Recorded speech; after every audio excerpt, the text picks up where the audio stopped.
Bismillahirrahmanirrahim. Assalamualaikum warahmatullahi wabarakatuh. Oke, selamat pagi, siang, sore hingga malam kepada sahabat Villa sekalian. Pada kesempatan live problem kali ini, kita lagi ada di bulan yang spesial nih, yaitu di bulan Ramadan. Ya, Nah, kali ini kita tadi kemarin sudah membahas kayak persiapannya gitu ya. Tujuannya, di bulan Syaban tujuannya seperti apa. Lalu pada kali ini kita akan membahas kayak amalan-amalan apa aja ya? sih yang bisa kita tingkatkan di bulan Ramadan selain nih puasa Ramadan itu kan wajibnya nih Umi ya. Tapi selain itu kan mungkin ada ibadah-ibadah sunnah untuk melengkapinya, atau bahkan kita jangan sampai melewatkan bulan Ramadan yang begitu banyak berkali-kali lipat balasannya, betul Umi? Jadi kita apa saja ibadah-ibadah amalan-amalan itu, monggo silahkan. Jangan hanya sia-sia ya. Oke, betul. Assalamualaikum warahmatullahi wabarakatuh. Waalaikumsalam warahmatullahi wabarakatuh. Alhamdulillah wa syukurillah wa nikmatillahi rabbil alamin. Kita melanjutkan tentang sunnah-sunnah amalan di bulan Ramadan, karena kita belum tahu apakah Ramadan ketemu tahun besok. Makanya kita mintanya Allahumma barik lana, ya Allah, beri keberkahan, keuntungan di bulan Rajab. Walaupun Rajabnya udah habis, ketemu Rajab tahun depan. Syaban udah habis, ketemu Syaban depan. Ramadan mungkin habis, ketemu Ramadan tahun depan. Itu harapannya seperti itu. Maka ketika nanti kita ketemu, manfaatkan apa sunnah-sunnahnya. Mari kita simak amalan-amalan sunnah. Sunnah itu dikerjakan dapat pahala, enggak pun enggak apa-apa. Tapi di bulan Ramadan amalan sunnah itu seperti kayak wajib. Masya Allah. Wajib di atasnya lagi ya, Masya Allah. Maka apa amalannya? Satu, sholat lail. Masya Allah. Nek ning Ramadan digambarkan lail itu tarawih. Ya. Lail itu sholat malam. Nek dilakukannya sepertiga malam namanya tahajud. Tapi nek Ramadan disebut tarawih. Setelah malam itu adalah setelah sholat isya. Maka apa sih keistimewaannya? Kenapa? Barang siapa man soma Ramadana imanan wahtisaban, barang siapa iman ya puasa Ramadan, maka Allah akan menghapuskan dosanya yang lalu dan yang akan datang jika bisa memanfaatkan waktu-waktunya ini.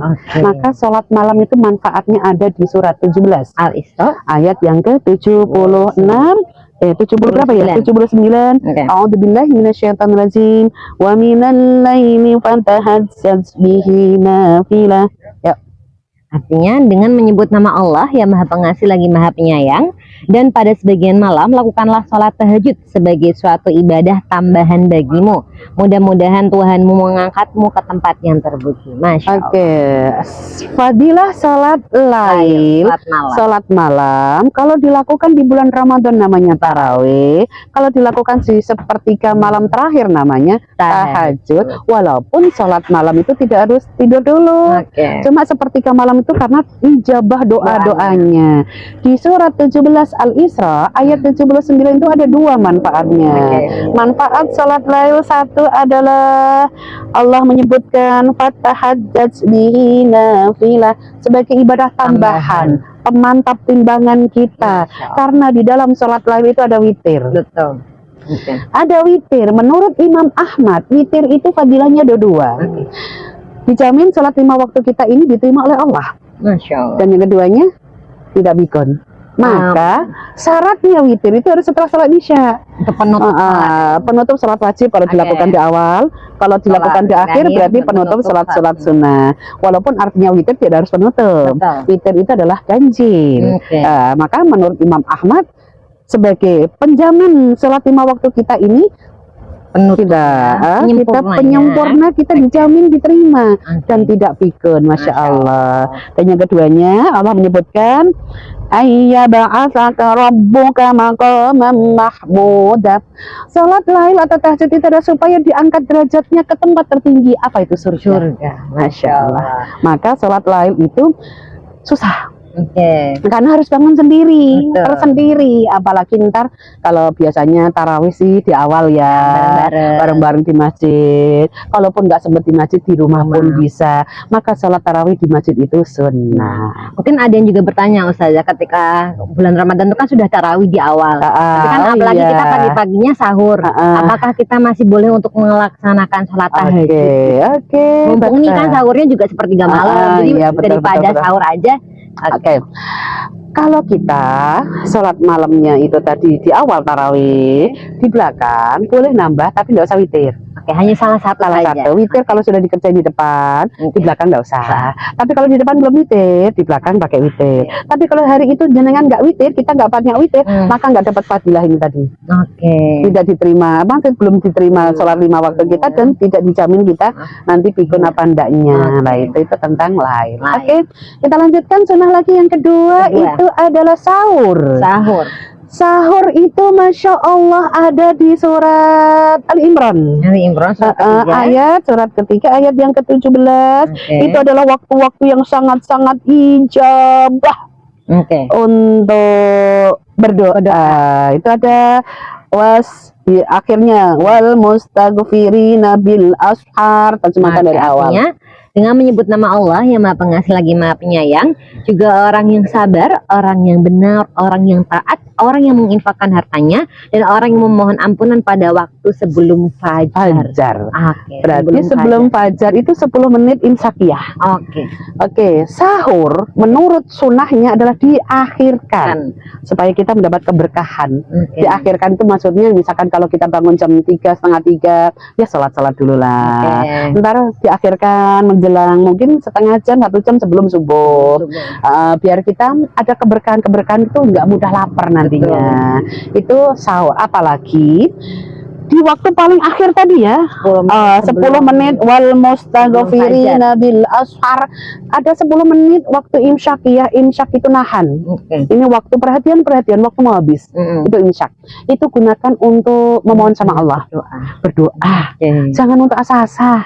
Biasanya kan kita itu habis sahur malah asa-asa. Mending asa-asanya nanti aja, gunakan untuk istighfar, berbanyak istighfar.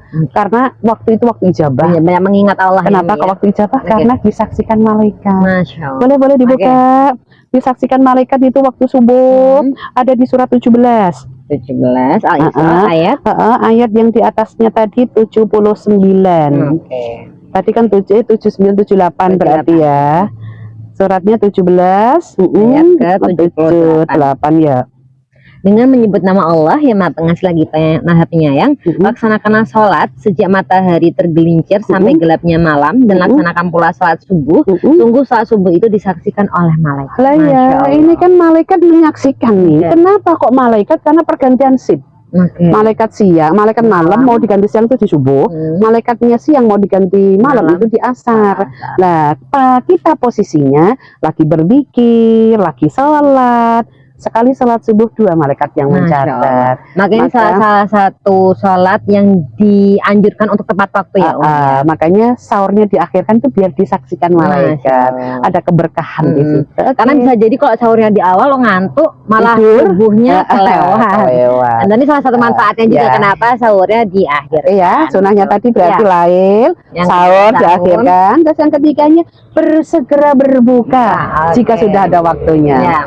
Hati-hati buat kita, karena nyuwun sewu ya, pastikan jam bukan masjid kita terdekat. Kayak masjid terdekat kita duluan. Atau mungkin subuhnya mundur gitu ya. Pastikan waktu jamnya pas apa tidak, karena menyegerakan itu dalam rangka untuk kita haknya berbuka. Maka ketika kita menyegerakan berbuka itu ada waktu yang ijabah untuk berdoa. Karena Allah itu menjamin orang bahagia itu ketika mau berbuka. Kan menjamin gembira, rasa gembira, rasa berkahnya. Makanya mintalah sama Allah. Nanti di bulan Ramadan kan Allahumma salimna li Ramadana, ya Allah selamatkanlah Ramadan kami. Ramadana lana, selama Ramadan penuh. Itu minta sama Allah, minta salimna, minta selamatkan supaya tidak hanya dapat haus dan dahaga. Itu kekuatannya. Kenapa? Kekuatan doa orang yang berpuasa itu ijabah. Jadi doanya dari sebelum berbuka sampai waktu mau berbuka itu ijabah. Karena Allah berjanji siapapun yang berdoa Allah kabulkan. Surat 40. Ayatnya 60. Ud'uni astajib lakum. 40. Ya.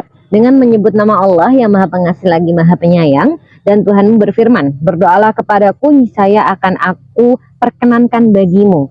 Sesungguhnya orang-orang yang sombong tidak mau menyembahku akan masuk neraka jahanam dalam keadaan hina-hina. Ya, ini Berarti kita doa itu manfaatkan doanya. Kekuatan kita tuh kan kita ini hamba, Betul.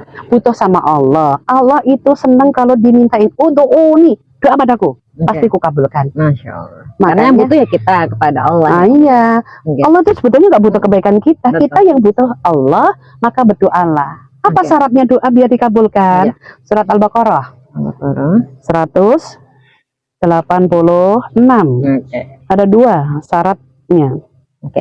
Dengan menyebut nama Allah yang Maha Pengasih lagi Maha Penyayang, dan apabila hamba-hambaku bertanya kepadaku Muhammad tentang aku, maka sesungguhnya aku dekat. Aku kabulkan permohonan orang yang berdoa apabila dia berdoa kepadaku. Hendaklah mereka itu memenuhi perintahku dan beriman kepadaku agar mereka memperoleh kebenaran. Iya, ini Allah yang sudah bilang wa idza sa'alaka ibadi anni. Hai Muhammad, kalau ada hamba-hamba engkau yang tanya aku dekat. Aku itu dekat. Maka Allah perintahkan ujibu da'watad da'i idza da'an. Mintalah padaku. Syaratnya 2. 1 wal fal yastajibuli. Harus mengikuti apa yang Allah perintahkan. Oke. Tidak boleh melanggar, harus mengikuti, tidak boleh musyrik, tidak boleh sombong, harus sesuai dengan Al-Quran. Asal yang kedua, wal yu'minu bi, harus mengimani apa yang Allah takdirkan. Betul. Jadi kalau kita ditakdirkan oleh Allah hari ini berdoa kok mungkin disimpan nanti di akhirat, ya sudah. Kata Allah tadi, pasti ku kabulkan. Jadi mempercayai takdir yang Allah beri. Mungkin bentuk doanya itu di dunia bisa, disimpan di akhirat bisa, atau disetarakan. Oke, dalam bentuk yang berbeda. Berbentuk yang berbeda, misalnya ya Allah beri aku ya Allah jodoh misalkan gitu. Nanti ada yang datang sesuai dengan keimanan kita kayak gitu. Oke. Jadi tadi ini terkait dengan berdoa, memperbanyak doa ketika di bulan, Ketika mau sebelum Oke, lanjut keempat ya. yang keempat. Keempat adalah banyak-banyak bersedekah. Oke. Tadi kan 1 lail, sahur, terus menyegerakan berbuka, karena berbuka itu jadi ijabah doanya. Yang keempatnya adalah banyak bersedekah. Oke. Karena sedekahnya di bulan Ramadan, Masya Allah, ada di surat 57 tentang sedekah. 57 itu Al-Hadid, ayat yang ke 18 Allah menyebutkan innal musaddiqina wal musaddiqat wa aqradullaha qardan hasana wa yudha'afu lahum wa lahum ajrun karim. Artinya dengan menyebut nama Allah yang Maha Pengasih lagi Maha Penyayang, sesungguhnya orang-orang yang bersedekah baik laki-laki maupun perempuan dan meminjamkan kepada Allah dengan pinjaman yang baik akan dilipat gandakan balasannya bagi mereka, dan mereka akan mendapat pahala yang mulia. Masya Allah. Sedekah di sini artinya berbuat baik. Oke. Berbuat baik itu boleh, tadarus sih berbuat baik tadi. Salat awal waktu kan juga berbuat baik tadi. Memberikan materi, tenaga, pikiran juga termasuk. Balasannya ini tadi, surat Al-Hadid itu ada 3 balasan orang yang berbuat baik. Yudha'afu lahum, kebaikan kita itu dipinjam Allah, nanti dikembaliin. Kapan? Sakaratul maut. Kapan? Ketika dikubur. Kapan? Ketika mengantarkan ke surga. Masya Allah. Dipinjam. Yakin aja kalau Allah ini sebetulnya yang butuh kebaikan itu bukan Allah, kita. Cuma Allah membahasakan ku pinjam. Lakukan, nanti ku balas. Yang B, yang di situ yang B ya, yang yudha'afu lahum, diberi balasan lebih besar dari apa yang kita lakukan. Sebetulnya kita tuh melakukannya tuh sedikit, tapi Allah ngasihnya lebih banyak. Itu banyak orang nggak bersyukur. Ya makanya kita di sini diperintahkan bersyukur. Kapan-kapan nanti kita bahas tentang syukur ya. Nah, yang berikutnya lagi yang C, Allah menyebut walakum ajrun karim, diberi pahala yang sangat mulia, itu surga. Mumpung kali ini kita ya Allah harapannya ketemu Ramadan ya Allah, supaya Allah memberikan surganya nanti insya Allah. Biasanya ketika di bulan Ramadan tuh banyak yang sedekah makanan juga ya, Umi, ya, ketika berbuka, karena juga pahalanya seperti orang yang berpuasa juga. Iya, berbuka, ngasih orang berbuka, atau di amal sahur atau itikaf itu yang orang-orang itikaf. Pahalanya Masya Allah, Masya Allah. Apalagi ayat tadi, Allah pinjam kebaikannya nanti akan dikembalikan. Jadi tadi ada kurang lebih 4 ya Umi ya, amalan-amalan. Kalau dijabarkan ya banyak sekali.